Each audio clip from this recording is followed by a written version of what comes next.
Hi, this is Aaron Wilson, Ravens beat writer for the Carroll County Times, reporting from the Ravens training complex in Owings Mills, Maryland. Here's our latest Ravens report. It's a disappointing loss because I think we had an opportunity in these first 2 weeks to really do some damage and put ourselves in great position.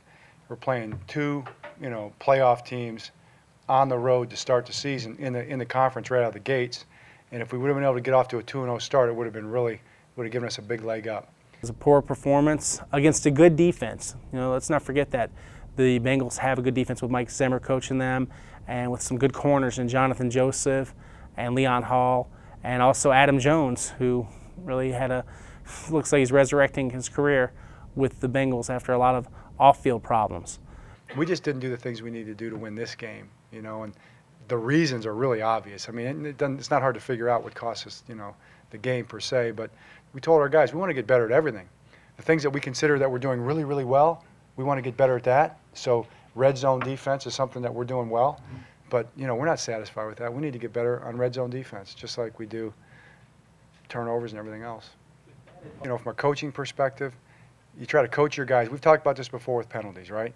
You try to coach your guys to do things from a technique standpoint correctly. There's no corrections that you can make in those two penalties.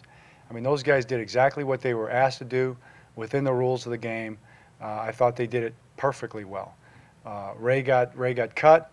He was going 100 miles an hour. He got cut. He was rolling on the ground. His legs were on the ground when Carson tripped. And what am I going to tell Ray? As a coach, Terrell wrapped up the quarterback and tackled him. So that's what we coach our guys to do. They did exactly what we coach them to do. Hey, four interceptions is too much. It's not just the quarterback. And I'm not ducking the fact that Joe will be the first to tell you he wants to play better. And I think the offensive line and the wide receivers and the running backs and the defense and the special teams would all say the same thing. So that just goes for everybody. So I'm not going to stand up here and single one guy out. We saw him get back, the way he normally throws against the Bengals in the first series of the third quarter, but it was short-lived, and they quickly regressed and went right back to their old ways. His mechanics were poor. He was thrown off his back foot. He made some poor decisions. There was also some pass protection breakdowns, and they had some issues with batted passes, and some of that's not just on Joe Flacco, some of that's on the offensive line. So, there's enough blame to go around. There are going to be ups and downs. We lost a game. You lose games for different reasons, and you try to correct them and move on to the next game and try to win the next one. I thought Zbikowski looked better on all but one. The one that was kicked over in the left corner, he tried to bring back to the middle. That was a flashback. I didn't like that one at all. He just goes straight up the field. He's got 15 yards where he's not going to get touched. But the rest of them were good. He took the ball north and south and made some plays. And Jalen really hit it north and south. Our kick return was very effective. But then he tried to make a cut and got hit right on the ball and it popped out. So when you change direction full speed on kick returns, you've got to put two hands on the ball.